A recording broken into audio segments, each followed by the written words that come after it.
Please be seated.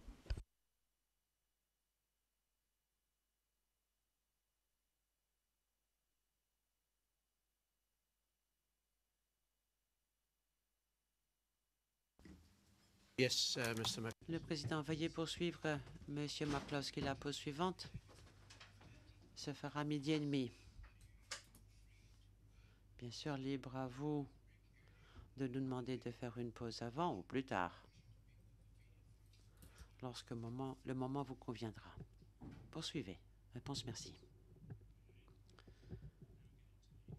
Je vais maintenant essayer de vous relater le plus brièvement possible tout ce qui a mené aux événements. Je pense qu'il est utile pour ce faire, pour voir l'historique de tout ceci. La carte de la Bosnie, je pense qu'elle va s'afficher à l'écran.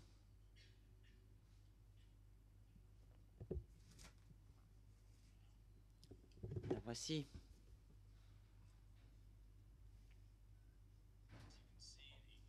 Vous le voyez en vert ou à l'intérieur de la ligne verte, c'est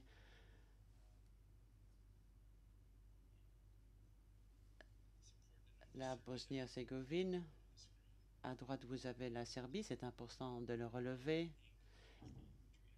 Et en rose, vous avez la zone de responsabilité du corps de la Drina. Et c'est là, en grande partie, que se sont produits ces événements. Il est important de voir cette partie que j'appelle la Bosnie orientale.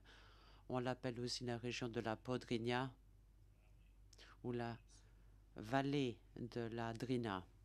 C'est une région importante. Gardons cette carte à l'écran. Stratégiquement, c'est une région importante pour toutes les parties concernées. Maintenant, l'écran s'est éteint. Est-ce seulement le mien ou est-ce que c'est vrai pour tous les écrans? Quoi qu'il en soit, il faut continuer. Et je vais le faire. Au cours du printemps 1992, les tensions qu'il y avait en Bosnie à l'extérieur étaient assez extrêmes. Les factions commencent à se constituer. Cette région-ci revêt une importance stratégique toute particulière. Pour se faire une idée de cette importance au plan stratégique, mais du point de vue ethnique également, car malheureusement, ce fut d'abord un conflit ethnique, je voudrais examiner une pièce qui porte la date de 12 mai 1992. Ce sont les 6 objectifs stratégiques définis par l'Assemblée des Serbes de Bosnie. Lors de cette séance de travail de l'Assemblée, on a discuté du déplacement de population, déplacement motivé par des raisons ethniques. Vous le voyez en voyant cette directive. Déjà, on entend ce ton menaçant. Nous allons agrandir une partie précise. Voyons l'objectif stratégique numéro 1.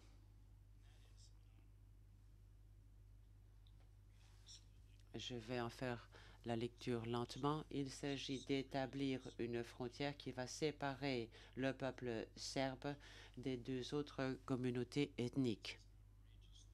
Fin de citation. C'est honteux, c'est scandaleux d'essayer de vouloir séparer des communautés ethniques.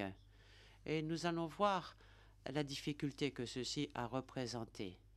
Mais continuons l'examen de ce document. Nous voyons que très vite, cette guerre était motivée par des raisons ethniques, s'appuyant sur une haine interethnique qu'on va essayer de fomenter. Prenons l'objectif numéro 3. Ça vous donnera une idée de l'importance que revêtait ce document. Il faut établir un couloir dans la vallée de la Drina pour faire la séparation entre les États serbes. Vous avez déjà vu la Drina, qui constitue un peu la frontière de cette vallée de la Drina. Donc, si on sépare cette région-là, elle va faire partie de la mer Patrie serbe. Ceci vous montre l'importance stratégique que revêtait cette région.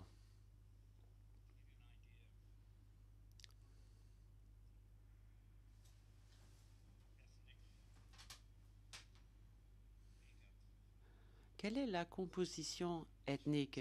Quelle est la base ethnique de ce conflit? Je vais vous dire ce qu'a dit le général Mladic à l'occasion de cette séance de l'Assemblée des Serbes de Bosnie qui a débouché sur la promulgation de ces objectifs stratégiques. Voici ce qu'il a dit. Il a déjà acquis une certaine expérience lors de la guerre en Croatie en 1991. Il dit les gens, les peuples ne sont pas des pions, ce ne sont pas non plus des clés dans une poche qu'on peut déplacer d'une poche à l'autre. Il dit c'est plus facile à dire qu'à faire.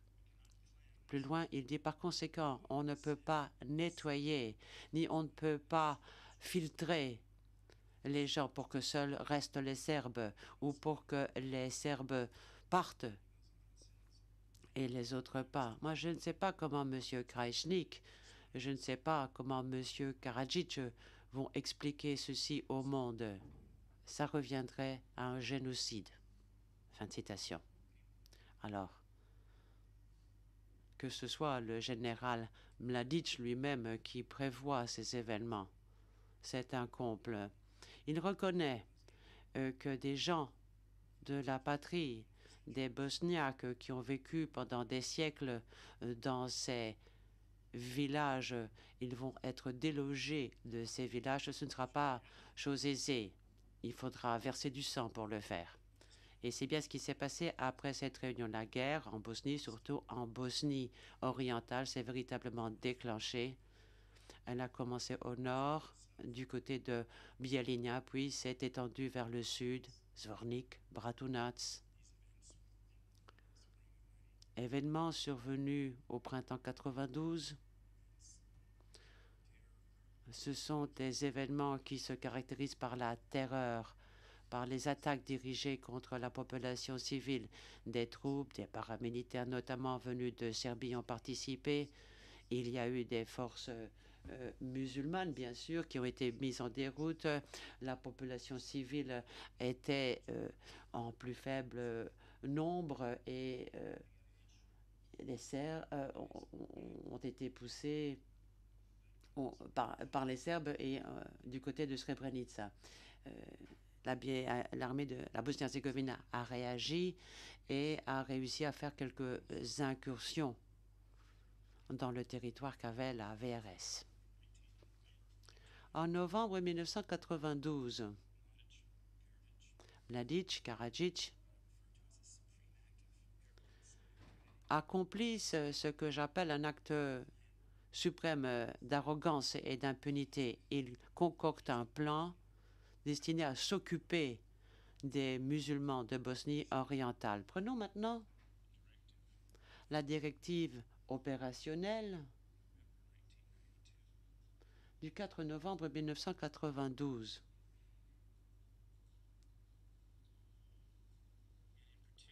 L'interprète se corrige, directive opérationnelle numéro 4 du mois de novembre 1992.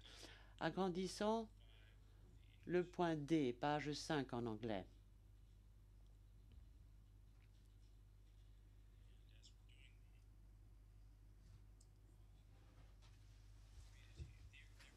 Je vais vous lire un passage. Mladic et Karadzic, pendant toute la durée de la guerre, ont délivré 9 directives importantes envoyées à tous les corps d'armée, déterminant les objectifs, la stratégie et en confiant les missions essentielles que devaient accomplir ces unités.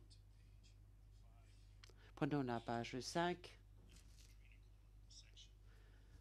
qui concerne le corps de la Drina. Je vais vous lire le passage pertinent. À partir de sa position actuelle et de ses effectifs principaux, vont se concentrer sur la défense de Visegrad, le barrage, la défense de Zvornik et du couloir, alors que le reste des forces dans la région de Podrinier va épuiser l'ennemi en essayant de lui infliger le plus de pertes possible et pour forcer l'ennemi à quitter la région de Biach, de Jepa, de Korajde. C'est bien ça la guerre, infliger à l'ennemi le plus de pertes possible, les chasser. Mais écoutez cette dernière phrase. Il y a cette volonté d'infliger le plus de pertes à l'ennemi, mais après, il faudra les forcer à quitter la région de Birach, Jepa et Korajde avec la population musulmane. C'est ici écrit noir sur blanc, comme l'avait prévu Mladic dans ce document secret, confidentiel. On a ce qu'on a appelé le nettoyage ethnique. Il s'agit de déloger, de chasser la population musulmane. C'est écrit noir sur blanc. C'est l'impunité. Nous le savons. L'histoire nous montre ces faits. La VRS est revenue. Les forces musulmanes étaient défaites. Et au cours du printemps 93, les musulmans avaient pratiquement tout perdu. On les avait rassemblés du côté de Srebrenica, de Jepa. Et alors que la VRS se préparait à son assaut final, le général Morillon est intervenu. Les Nations Unies avaient réussi à mettre un terme, à enrayer cette offensive. Et c'est ainsi que, fût-ce un bien, fût-ce un mal, les enclaves furent créées. Elles devaient être démilitarisées. Elles ne l'ont jamais été. Les forces de l'ONU qui étaient envoyées sur place ont essayé d'obtenir des armes. Je pense qu'elles ont tout au plus eu un char. Peut-être qu'elles ont réussi à obtenir quelques-unes des armes les plus lourdes, mais la structure de l'armée est restée intacte à l'intérieur des enclaves. Il y avait des fusils automatiques, quelques fusils de chasse, et ils ont réussi quelque part à constituer une force militaire de fortune qui a mené des attaques en dehors de l'enclave. Ce qui veut dire que pendant 2 ans, on a une situation, on a du côté musulman Nasser Oric qui lance des attaques en dehors de l'enclave, surtout pour essayer d'occuper les troupes qui sont à l'extérieur et aussi pour se nourrir parce qu'on essayait là d'empêcher l'acheminement d'aide humanitaire dans l'enclave. Nous n'allons pas consacrer beaucoup de temps à cette phase, mais vous entendrez quelques membres, un ou deux du bataillon canadien qui vont en parler. Mais ce n'est pas là que commence l'acte d'accusation. Il est cependant important de le savoir pour mieux comprendre cet acte d'accusation. Lorsqu'on arrive au mois de juillet 1995, on trouve un document musulman qui arrête la politique de l'armée de Bosnie-Herzégovine qui doit attaquer les Serbes à l'extérieur de l'enclave pour les occuper et les empêcher d'aller sur le front de Sarajevo. À l'époque, Sarajevo, c'était le principal front pour les Serbes. Et c'est précisément ce que faisait l'armée de Bosnie-Herzégovine. Donc, il y avait une certaine justification pour que les Serbes aillent dans l'enclave pour éliminer cette menace. Nous y reviendrons plus tard. Cependant, si vous prenez les objectifs globaux, et l'objectif qui était de déloger la population musulmane. C'est un plan en 2 volets. Il y a une partie, un volet qui peut-être se comprend, mais l'autre ne se comprend pas du tout. Essayons d'aller plus loin et de parvenir au mois de juillet 1994. Un rapport fait aux membres de la brigade de Bratunac cantonnée au nord de l'enclave. Au fond, ici on précise la stratégie à appliquer aux enclaves, à l'enclave, ce que j'interprète. Nous allons examiner ceci davantage dans le détail, mais vous avez l'état-major principal, le corps d'armée, la brigade. Alors, quand on lit ce genre de stratégie qui vient d'une brigade, ce n'est pas là, ce n'est pas dans la tête du commandant de cette brigade que ceci a pris forme. C'est manifeste, c'est décidé ailleurs et c'est transmis aux effectifs. Quoi qu'il en soit, la brigade qui endosse la plus grande responsabilité pour Srebrenica, vous le verrez à la page 3, dernier paragraphe, paragraphe 2 en anglais.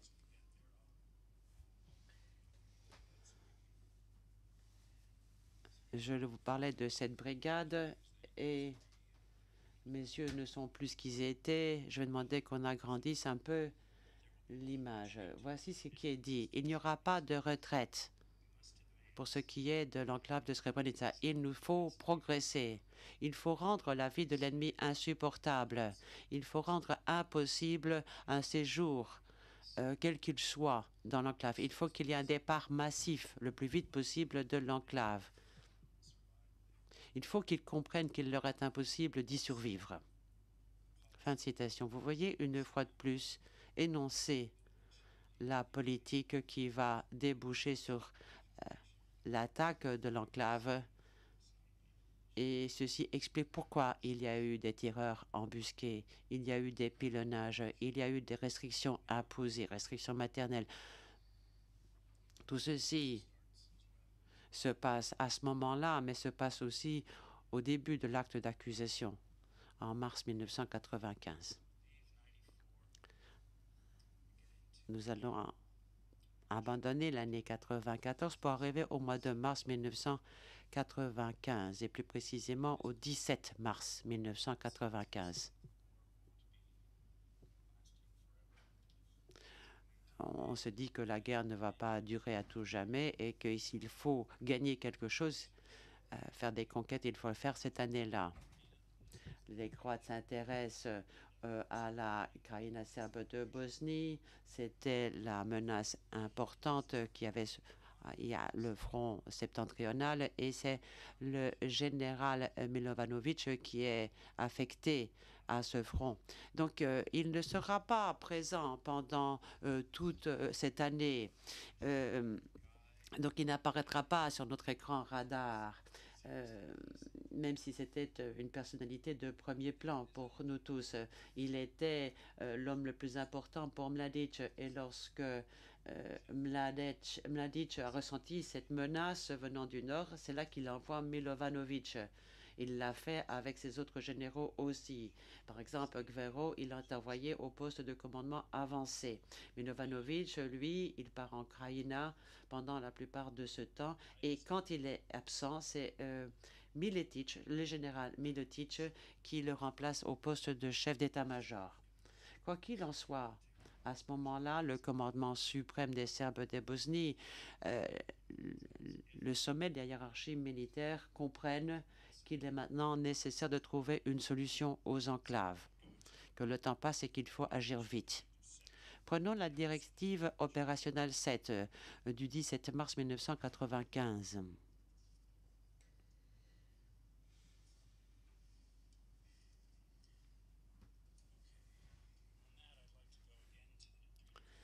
Reprenons la partie concernant le corps de la Drina.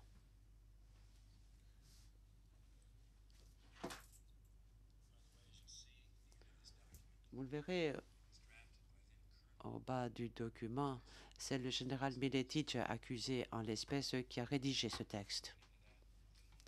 J'y reviendrai un peu plus tard,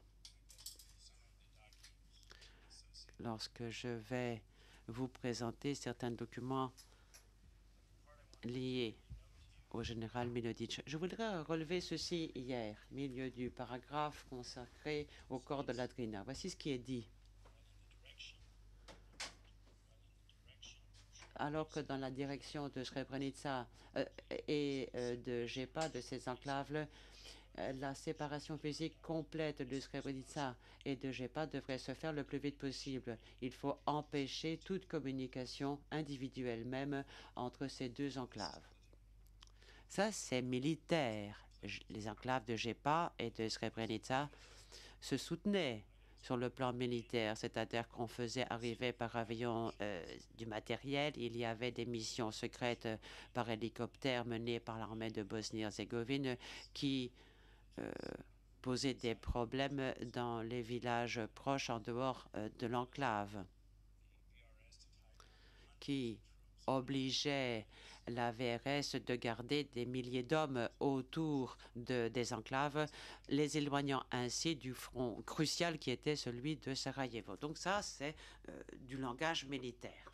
Grâce à des opérations de combat bien planifiées, bien exécutées, il faut créer une situation insupportable d'insécurité sans aucun espoir de continuer à survivre pour ce qui est des habitants des enclaves de Srebrenica et de Jepa.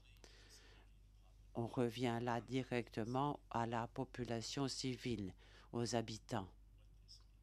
Et ceci est un langage très clair, sans aucune ambiguïté. C'est le suivi de ce qui a été constaté tout du long de cette période historique dont j'ai parlé. C'est écrit noir sur blanc. C'est rédigé ici par le général Miletic en personne.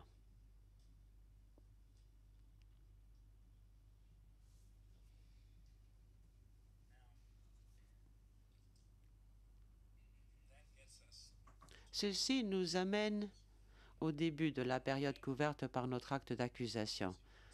Mais avant de parler de ces événements, je voudrais évoquer quelques questions militaires surtout. Il faut garder à l'esprit, me semble-t-il, ces questions militaires dans le cadre des moyens à charge. Tout d'abord, je vous dirais que déjà, lorsqu'arrive l'année 95, la VRS était une armée professionnelle établie en vertu du règlement de service de la GINA, qui était une des meilleures armées, une des armées professionnelles les plus reconnues en Europe orientale. Il y avait dans cette base des conventions de Genève, tous les officiers avaient reçu une formation à tous égards excellente. Monsieur Pandurevich, excusez-moi, le général Pandurevich était aguerri aux conventions de Genève, puisqu'il était officier de carrière. Il connaissait la différence entre le bien et le mal. Ces hommes savaient ce qu'ils faisaient. Ce règlement de l'ex-Juena a été promulgué très vite par la VRS. On mentionne très clairement les conventions de Genève. On s'attendait à ce qu'il y ait un tribunal international envers lequel on manifestait beaucoup de respect. Manifestement, il y avait des avocats dans ce camp état-major. Mais malheureusement, cette base de l'honneur du soldat serbe a été mise de côté, a été rejetée, n'a jamais été respectée. Une fois qu'on a décidé de mener une guerre ethnique, ceux qui ont participé à cette guerre ont laissé tomber l'honneur et se sont attaqués à la population, aux musulmans. They had a military prosecutor back then as well. À l'époque, ils avaient déjà un procureur militaire et des directives ont été énoncées, promulguées, qui déterminent la façon de mener des poursuites militaires. Examinons ceci. La date est celle de 1992, page 7 en anglais. Troisième paragraphe de cette page. C'est important, je vais lire ce passage lentement. Le titre, c'est Infraction pénale au droit international humanitaire en application du chapitre 16 du Code pénal. Les crimes contre l'humanité en droit international peuvent être commis par des individus agissant seuls. Mais vu leur nature, ces infractions militaires sont généralement commises de façon organisée en exécution d'une politique du pouvoir. En d'autres termes, par importance, la plupart de ces infractions sont commises en temps de conflit armé ou dans le cadre de tel conflit. Ça veut dire que c'est commis dans le texte d'offensive militaire et sur ordre d'officiers supérieurs.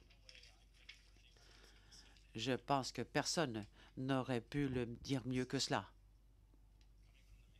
Et ceci émane de l'état-major principal. Le texte se poursuit. On parle des responsabilités d'un soldat et surtout de commandant. Haut de la page 8.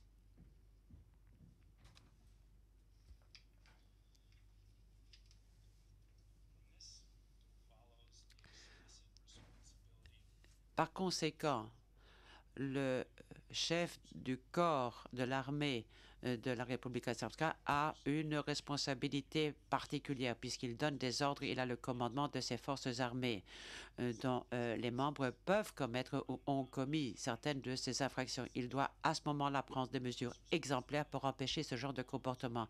C'est une responsabilité qui intrinsèquement est celle des hauts gradés et des officiers en poste. Des organisations publiques et militaires où, dans les circonstances concrètes, ils sont à même de donner des ordres. On parle donc des commandants, des chefs. Ce sont les seuls qui donnent des ordres. En l'espèce, vous avez le général Vinko Pandorevitch qui était commandant adjoint, et vous avez le commandant adjoint Borovchanin. Je parlerai des pouvoirs qu'ont ces hommes, de la possibilité, de la capacité de transmettre des ordres ou d'en donner, en ce qui concerne les autres accusés sous peu. Mais je poursuis ma citation. Si des officiers apprennent que des unités des forces armées de l'armée de la République srpska ou certains de ses membres ont commis ou commettent de tels actes et négligent de prendre des mesures pour en supprimer les conséquences ou ces actes eux-mêmes, et s'ils n'engagent pas de poursuite envers les auteurs, ils s'en rendent ainsi responsables. S'ils n'empêchent pas la commission de ces actes, ce sont eux qui deviennent les responsables de ces infractions pénales. Est-ce que ceci vous semble connu? C'est l'article 7.3 de notre statut. Mais ici, c'est bien plus qu'une omission de punir, un manquement à l'obligation de punir ou d'empêcher. Lorsque Pandorevitch revient à sa brigade le 15 juillet vers midi, il reste encore quelques 1500 personnes à assassiner. Et lorsqu'il revient, c'est lui encore qui est le responsable sur le terrain et qui a le commandement absolu. Les hommes de la brigade de Zvornik, ils agissent sur ses ordres. Behara est là, mais lui, il n'est pas commandant, il n'a pas le pouvoir de commandement.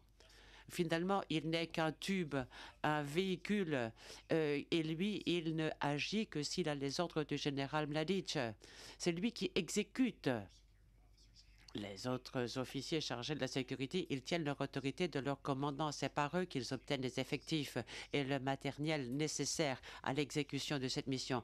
Lorsque Pandorevitch est revenu, c'est lui qui a pris le commandement, qui a pris la responsabilité de ce qui se passe et de ce qu'il sait se passer. Il en est conscient. C'est vrai aussi de Lyubomir Borovchanin. Il nous l'a dit lorsqu'il a fait une déclaration au TPY. Il a dit qu'il était présent à Kravitsa lorsque le massacre se faisait.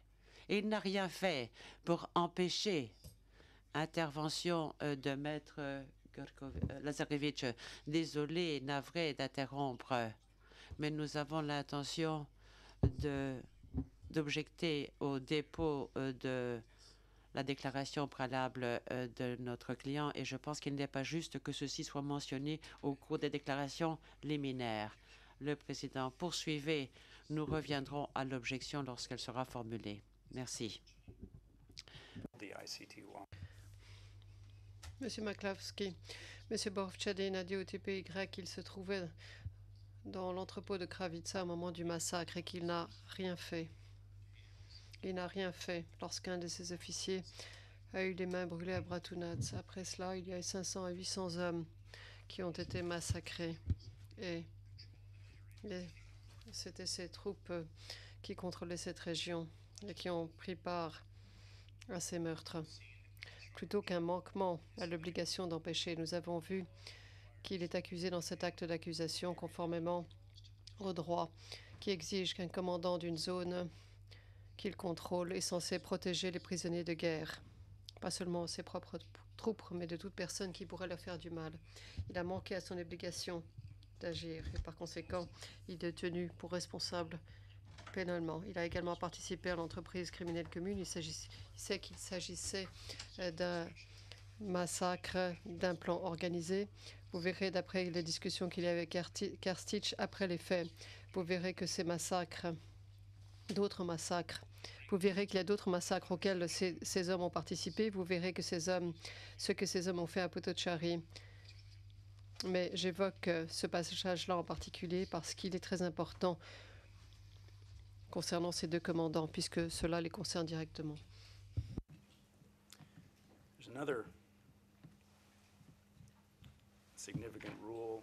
Il y a une autre règle fort importante qui a été promulguée par Karadzic, qui était beaucoup plus importante que la règle que je viens d'énoncer.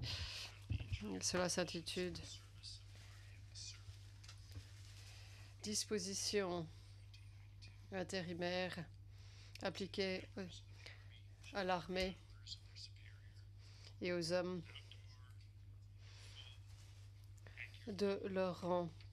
Republika Srpska, 18 août 1992. On lit comme suit. Les membres de l'armée obéiront aux ordres de leur supérieur hiérarchique sans conteste et obéiront pleinement, précisément, et s'y conformeront.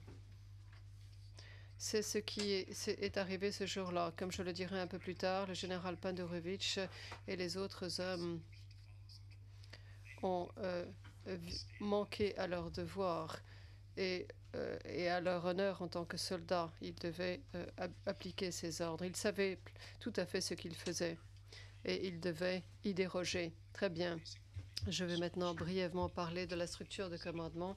Je souhaite maintenant voir la liste des pièces et la pièce qui concerne l'état-major général. Encore une fois, je ne souhaite pas évoquer trop de détails pour l'heure, car nous avons les rapports de M. Butler. Et je vous demande de bien vouloir agrandir ce tableau de façon à ce que nous puissions voir la partie qui se trouve en haut à droite, s'il vous plaît.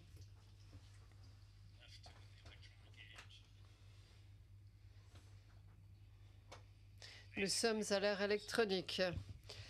Mais bon.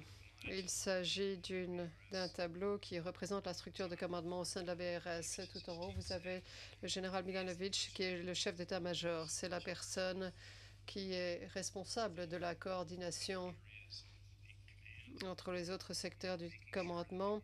Et il doit s'assurer que les ordres du général Mladic sont obéis. Il agit comme s'il était le commandant principal du général, le conseiller principal du général Mladic. C'est en fait son bras droit. Ce n'est pas le commandant, mais il est très proche de lui et je vais vous expliquer comment ceci fonctionne. Ensuite, vous avez dans les différentes cases sur cette feuille, tout d'abord à droite, vous avez les commandants adjoints. Les commandants adjoints sont les officiers de haut rang qui sont des experts dans certains domaines qui nous intéressent ici. Telemir s'occupe des services du renseignement et de la sécurité. Véro s'occupe des questions juridiques, religieuses et morales. Il y en a d'autres qui s'occupent de logistique. Et ensuite, il y a les officiers qui font partie de l'état-major et ceci est divisé en plusieurs sections. Il y a par exemple le service des opérations. Au cours de cette période, la plupart du temps, nous avons le colonel Miletic et ensuite le général Miletic était chef des opérations. Ce poste comprenait également un poste de chef d'état-major adjoint. En l'absence de Milovanovic, Miletić le remplaçait. Et comme je l'ai déjà évoqué, Milovanovic était longtemps en Krajina. Donc les documents que nous voyons qui portent sur l'année 1995 sont pour beaucoup entre les mains du général Miletić, qui remplaçait à ce moment-là le chef d'état-major. Comme je vous l'ai dit, les commandants adjoints sont des experts dans certains domaines. Ce qu'ils font, ils font des propositions qu'ils soumettent au commandant à propos de leurs différents domaines d'expertise, et le commandant passe en revue ces propositions et prépare ses ordres en fonction de ces derniers. Ensuite, c'est le commandant adjoint qui fait en sorte que les ordres du commandant sont passés et s'assure que ces ordres sont respectés. Et il vérifie ceci tout au long de la chaîne de commandement. Et, véritablement, c'est sans doute une approche assez basique si on veut étudier ce thème-là. C'est en tout cas comme cela que cela fonctionnait au sein du corps et la brigade. La différence essentielle entre l'état-major et les autres sections, c'est que cet état-major comportait très peu de gens. Ou en tout cas dans les unités qui portaient les armes. Il y avait le régiment de protection, le 65 régiment de protection et le 10e détachement de sabotage sont les plus importants dans cette affaire. Donc un commandant adjoint peut transmettre les ordres du commandant. Il peut donner l'ordre, mais il ne peut pas donner l'ordre en termes militaires. Ce n'est pas le terme approprié. Il va préparer les ordres qui sont conformes aux ordres donnés préalablement par le commandant. Il transmet les ordres et il s'assure que ceux-ci soient passés à tous les hommes. Il n'a pas le pouvoir de donner les ordres. Il a le pouvoir d'empêcher les gens de commettre des... Il n'a pas le pouvoir d'empêcher les gens de commettre des crimes parce que parce qu'il n'a pas l'appui nécessaire pour cela. Il n'a pas ce pouvoir-là. Mais il transmet les ordres du commandant, où il rend un ordre qui est conforme aux ordres donnés par son commandant ou d'autres commandants, ce qui a le même effet. Et c'est particulier, surtout s'il y a un soldat ou un officier qui les reçoit.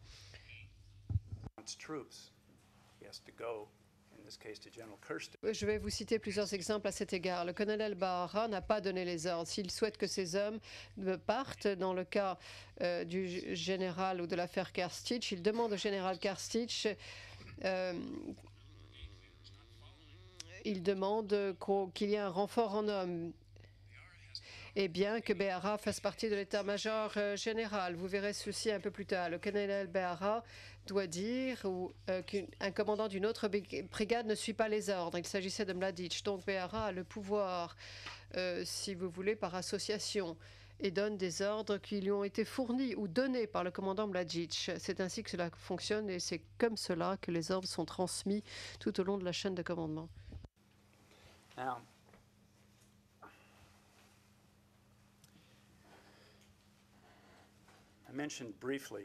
j'ai brièvement évoqué la question du général Miletić et du rôle qu'il a joué. Cet homme était chargé des opérations. Le chef des opérations est quelqu'un qui participe aux opérations militaires du corps et de la brigade. Ce n'est pas quelqu'un qui s'occupe de logistique et qui s'occupe d'aspects techniques. C'est quelqu'un qui véritablement agit sur le terrain. Et c'est par conséquent un acteur clé dans toute structure militaire. Et lorsque cette personne remplace Milovanovic, j'essaie de vous expliquer ce que cela signifie. Il y a différentes appellations qu'utilisait la VRS. Il y avait donc la personne qui remplaçait ou qui... On pouvait être chef d'état-major par intérim ou on pouvait être chef d'état-major pour remplacer quelqu'un. Lorsque quelqu'un est chef d'état-major par intérim, il assume davantage les fonctions de la personne qu'il remplace. C'est une situation qui est beaucoup plus importante, une position beaucoup plus importante que de remplacer quelqu'un en l'absence de quelqu'un. Et en général, si un chef d'état-major est à l'hôpital ou n'est pas disponible ou a été renvoyé ou a été tué, à ce moment-là, cette personne agit en son nom. Et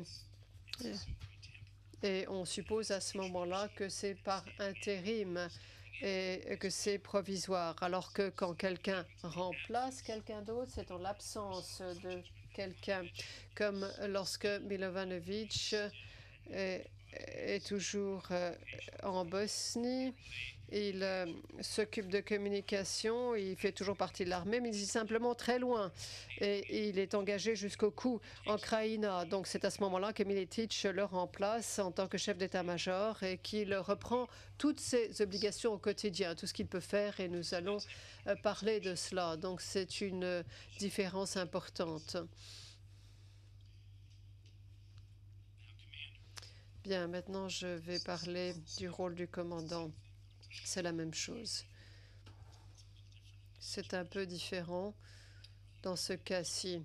Je vais vous donner l'exemple de la brigade de Zvornik. Le commandant, comme nous pouvons le constater, le commandant, nous avons d'abord le commandant qui est en général, qui assure le commandement et qui est là. Ensuite, il y a le commandant adjoint qui est en même temps chef d'état-major, puisque c'était Milovanovic était le commandant adjoint.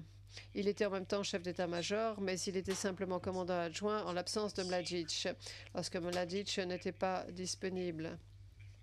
Ce qui n'arrivait que rarement parce qu'il était en Serbie et ça n'était... Oui, on constate que Milovanovic n'a pas souvent été commandant adjoint. Mais si nous parlons de la brigade de Zvornik, nous voyons que Vinko Paderevic avait surtout souvent, on lui confiait souvent des missions militaires. Et il y avait les loups de la Drina, qui était le meilleur groupe d'attaquants du corps de la Drina. Et donc il avait plusieurs obligations et ceci arrivait assez souvent. D'après les éléments dont nous disposons, il se passait deux choses. Quelquefois, il était à ce poste-là de façon plus permanente ou participait entièrement aux missions de la brigade. Dragan Obrenovic, à ce moment-là, était devenu commandant par intérim. Cela signifie qu'il endosse toutes les responsabilités du commandant parce que Vinko Paderevic n'est pas disponible et n'était véritablement pas disponible. Mais une autre situation est celle où nous voyons Vinko Paderevic prendre part à l'attaque de Srebrenica ou l'attaque de Jepa. Et nous voyons que Dragan Obrenovic, à ce moment-là, a été nommé commandant adjoint. Et c'est ce rôle-là qu'il assume en l'absence ou parce que le commandant n'est pas disponible. Et donc c'est une différence importante parce que le commandant adjoint, tout en étant commandant des troupes sur le terrain, est responsable pour ce qui se passe dans sa zone de responsabilité. Le commandant reste toujours commandant et a toujours la responsabilité ou assume toujours la responsabilité de commandement. Donc lorsque Vinko Paderevic est à Srebrenica, cela ne signifie pas qu'il n'a plus de responsabilité au niveau de sa brigade. Un commandant adjoint est un homme auquel on fait confiance, comme c'est le cas d'Obrenovic, d'assumer ses fonctions et de mettre en œuvre les politiques et s'assurer que la mission soit accomplie, comme si le commandant comme cela a été indiqué par le commandant, parce que ceci est provisoire. Mais le commandant adjoint n'est pas celui qui donne les ordres ou qui définit la politique. Et s'il y a quelque chose d'inhabituel qui survient, le commandant adjoint doit faire preuve d'inventivité dans la zone de commandement qui est la sienne. Et s'il sait que c'est quelque chose avec lequel son commandant n'est pas d'accord, à ce moment-là, il appellera son commandant et il vérifiera avec lui pour s'en assurer. Et le commandant est toujours disponible. Il y a toujours il peut toujours communiquer par radio et essayer de le joindre. Et cette guerre n'a pas été cette guerre ne s'est pas faite alors que les gens étaient à un lieu et ne pouvaient pas communiquer entre eux. Cela n'est pas vrai. Je crois que les choses sont un peu plus difficiles que cela. Les 15 et les 16, Vinko Pandorevich avait toujours une radio tout près de lui. Et il était toujours près du poste de commandement et on pouvait toujours le joindre. Et dans ce contexte-là, le commandant adjoint le contacterait et il devait le faire. C'est en fait ainsi que fonctionnaient les règles. Très bien. Donc pour ce qui est des organes chargés de la sécurité. Il s'agit ici d'organes dirigés par des experts, que ce soit l'état-major général, le corps, la brigade. Cette section-là avait 2 niveaux de responsabilité et cela fonctionne pour les 2. Il y avait les responsabilités associées liées au fait de faire appliquer la loi. Et il y avait beaucoup de contacts avec la police militaire. Il s'agissait de faire appliquer la loi eu égard à un comportement militaire. En somme, ceci avait surtout trait au fait que les soldats quittaient la ligne de front. Il y avait des déserteurs. Il fallait rassembler et s'assurer que la police militaire les traite comme il se doit. Et la police militaire était organisée et agissait en fonction des règlements. Mais ceci ne faisait pas partie de leur travail. Ils étaient placés sous le commandement de la police militaire. La police militaire était placée sous le commandement du commandant de la brigade ou du corps. L'officier chargé de la sécurité était leur supérieur hiérarchique. Et c'est cet officier qui avait clairement défini les activités qui étaient les leurs, qui étaient celles de la police militaire, et les commandements les permettaient de le faire en toute connaissance de cause. Et ce qui est particulièrement important dans cette affaire, c'est que la police militaire était responsable des prisonniers. Donc il est tout à fait normal que lorsqu'il devait s'occuper des prisonniers, cela incombait à la police militaire et aux officiers chargés de la sécurité. C'est pour cela que vous voyez tous ces officiers chargés de la sécurité assis devant vous aujourd'hui. Ils étaient responsables des prisonniers. Donc, ce ne sont pas des commandants. Ils recevaient des ordres des commandants, mais ils pouvaient donner des ordres conformément aux ordres donnés par leurs commandants et ils étaient tout à fait susceptibles de diriger et de contrôler la police militaire lorsqu'il s'agissait de faire appliquer les consignes données. C'est ainsi que cela fonctionnait. Il y avait également une autre partie liée à cette section ou cet organe chargé de la sécurité. C'était quelque chose d'important car ils avaient un rôle double. Il y avait d'une part le fait de faire appliquer la loi et ils devaient rendre compte de tout à leur commandant. Le commandant savait ce qu'il passait, ce qui me semble être une situation tout à fait normale. Ensuite, il y a le contre-renseignement et ceci est tout à fait particulier. Un officier chargé de la sécurité est responsable du contre-renseignement. Qu'est-ce que cela signifie?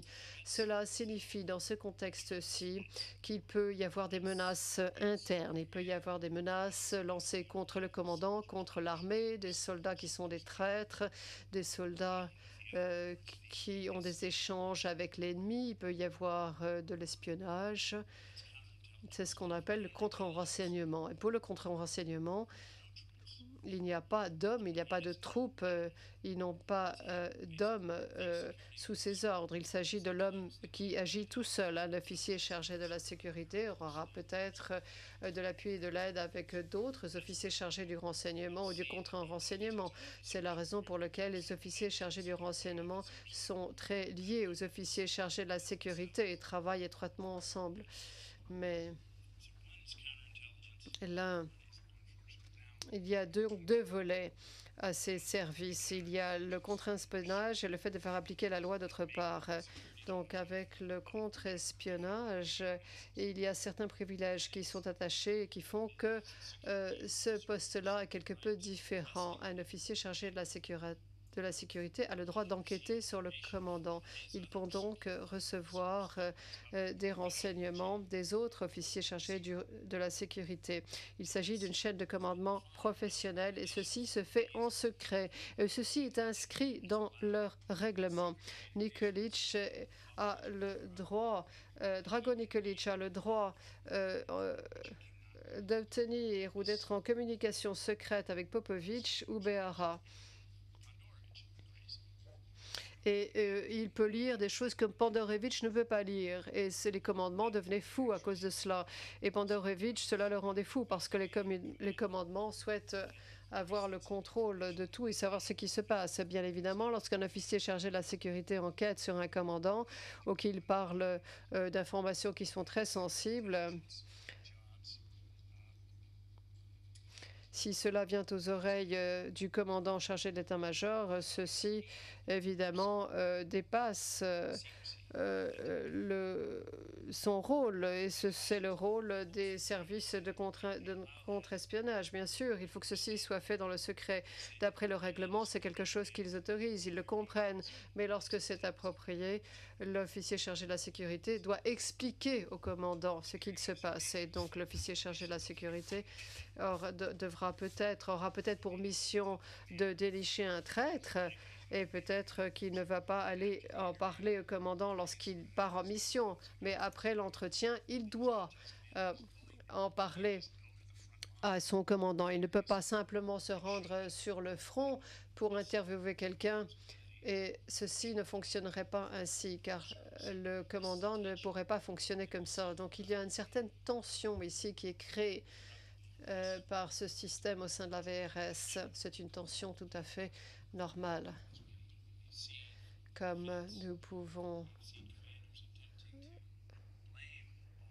le constater, d'après ce que dit l'équipe de la défense, nous avons vu qu'il y a des commandants qui tentent de faire porter le blâme de tous ces meurtres sur les services de sécurité. Et ils ont laissé entendre que c'est eux qui dirigeaient tout, qu'ils commandent tout. Eh bien, c'est impossible. Compte tenu du fonctionnement de la VRS. Simplement, il y a 4 ou 5 officiers chargés de la sécurité pour toute l'armée, donc ils ne peuvent pas s'occuper de tout seuls. Ils ont besoin de se reposer sur les commandants, sur les hommes, sur l'équipement, sur les troupes, et qui prennent part à tout ceci. Et c'est donnant-donnant, c'est ainsi que cela marche, le système entre les commandants et les services chargés de la sécurité. Et c'est quelque chose qu'il faut comprendre pour comprendre comment ce système fonctionne. C'est quelque chose que vous entendrez de la bouche des témoins. C'est important. Je n'ai pas pu, d'après les mémoires préalables de la défense, savoir s'il est important d'y passer beaucoup de temps, si je pouvais en retirer quelque chose. Mais par le passé, ceci a été un thème important. Comme je vous l'ai dit, c'est l'officier chargé de la sécurité qu'incombe le rôle de diriger et de contrôler la police militaire dans cette affaire-ci. C'était placé sous l'état-major général. Cette unité d'hommes armés, le 65e régiment de protection, qui avait été désigné pour protéger l'état-major et les actifs de l'état-major général. Ils disposaient d'un contingent de la police militaire et BARA était responsable de ces hommes-là. Il n'y avait pas de responsabilité de commandement, mais une responsabilité de contrôle. Cependant, si on en revient aux aspects pratiques de tout ceci, vous verrez qu'un soldat néerlandais, Ekpers, qui se trouvait à Nova Kashaba le 13 et 14, a été présenté au colonel Bahara comme étant le commandant de la police militaire, ou leur porte-parole. Et il s'est présenté au colonel Bahara. Sur un plan purement technique, ceci n'est pas tout à fait exact.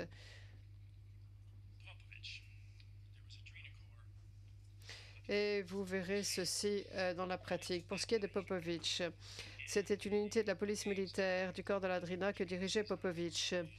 Il n'était pas très loin, il se trouvait à Vlasenica et il rend souvent visite à la brigade. Et les commandants de la police militaire le connaissaient et bien sûr l'écoutaient lorsqu'ils travaillaient étroitement avec leurs officiers chargés de la sécurité. Pour ce qui est de Zvornik, lieutenant Drago Nikolic était responsable de la brigade de Zvornik, la compagnie de la police militaire. Et à Bratunac, c'était le capitaine Momir Nikolic qui dirigeait la compagnie de la police militaire de Bratunac. À savoir, c'était un peloton de la brigade de Bratunac. Un peloton est un peu plus petit et comporte un plus petit nombre d'hommes. Je crois que c'était aux alentours de 50. Une compagnie représente quelques 200 hommes. J'ai oublié les chiffres, peut-être qu'ils ne sont pas tout à fait précis. Okay. Special police. La police spéciale. Il y a une question importante eu égard à cette police spéciale. Il y a un point important sur lequel j'attire votre attention. Le ministère de l'Intérieur se divise dans les grandes lignes en plusieurs parties. Il y a tout d'abord les forces armées et il y avait en première ligne la police spéciale divisée en plusieurs régions. Il s'agissait là d'hommes de haut rang, d'hommes qui avaient été formés au sein de brigades anti-émeutes et ce genre de choses. C'est là que M. Borov-Chanin était commandant adjoint de ces hommes-là. Leurs unités étaient des unités de combat pendant toute la durée de la guerre et auxquelles on assignait des missions dans les zones de combat. Ensuite, ils ont été intégrés à l'armée et placés sous le commandement de l'armée, mais j'y reviendrai un peu plus tard. Il y avait de surcroît, au sein du ministère de l'Intérieur, les unités de combat rattachées au district de la police, qui étaient différentes des unités spéciales. Il s'agissait en somme des districts de la police civile, ce qu'on appelle les CSB. Les CSB dont nous parlons ici, à Zvornik, comprenaient cette région au sens large que nous venons d'évoquer. Et les CSB de Zvornik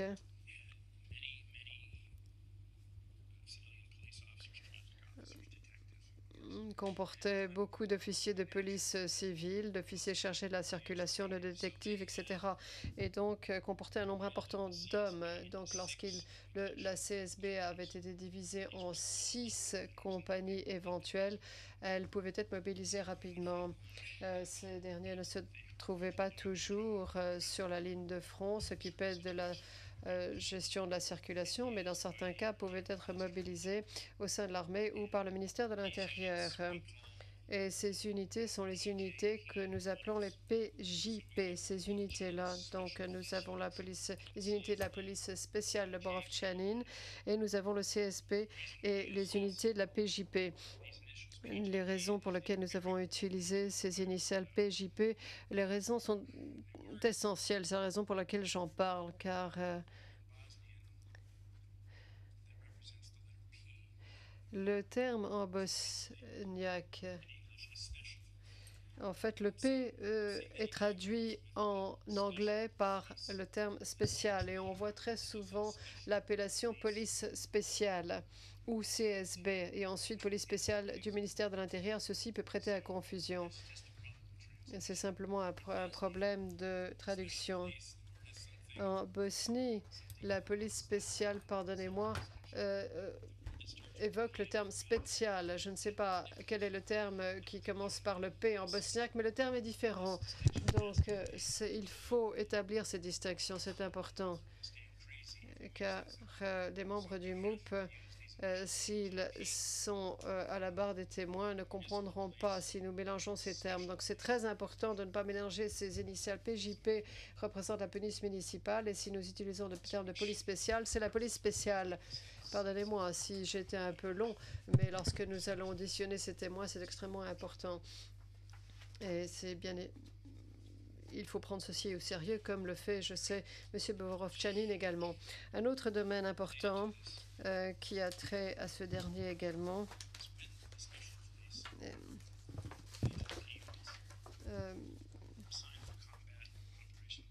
est celui-ci. Lorsque la police spéciale aux unités de la PGP ont pour mission des opérations de combat dans les zones où se trouve l'armée, le gouvernement de la République Srpska a compris que ceci poser des problèmes au niveau du commandement. Donc c'est la raison pour laquelle ils ont très tôt nommé ou défini des règles spéciales de façon à ce que ceci ne puisse pas se produire et qu'il fallait obtenir l'autorisation du ministère de l'Intérieur ou du président. Et les officiers du MOUP et les soldats du MOUP étaient placés sous le commandement de l'armée dans la zone dans laquelle ils étaient envoyés en mission. Comment ceci fonctionnait-il?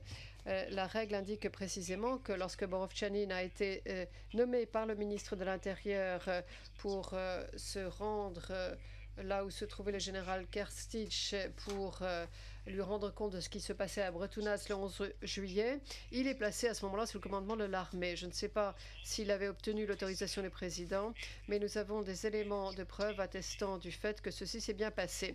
La façon dont ceci fonctionne est comme suit. Borov-Chanin prend ses ordres de l'armée. Ensuite, le règlement est très clair sur qui donne le commandement. Les commandants du MOUP conservent ce commandement et la chaîne de commandement reste la même. Donc, le cas d'un homme qui se retrouve tout à coup dans l'armée et qui donne des ordres dans le dos de son supérieur ne peut pas se produire. Les règles sont telles que si Borov-Chanin donne des ordres, ces ordres sont transmis. C'est ainsi que le règlement fonctionne. C'est ainsi qu'ils ont tenté de faire fonctionner ce règlement. Et c'est effectivement ainsi que cela a fonctionné. Et je crois que cela fait longtemps que vous m'écoutez. Il ne s'agit pas de choses faciles. Et maintenant, il faut passer au chapitre 2. Ça dépend de vous, Monsieur le Président. Cela dépend de vous, Monsieur McCloskey. Mais je pense que la pause suivante est prévue à 12h30. En réalité, je crois que nous allons nous en tenir à notre calendrier qui est d'1h30. Et donc, il faudra faire la pause vers 12h15. Donc, je vous demande de bien vouloir, s'il vous plaît, agir en conséquence et tenir compte de vos propres exigences. Si quand vous souhaiterez vous arrêter, vous pouvez le faire sans problème. Monsieur McCloskey, je vous remercie, Monsieur le Président, mais ceci est un point où je pourrais naturellement m'arrêter et je ne sais pas s'il faut qu'on m'entende comme ça pendant plus de 45 minutes en une fois. Le Président. Bien, alors nous allons suspendre la séance pendant 20 minutes. Je vous remercie.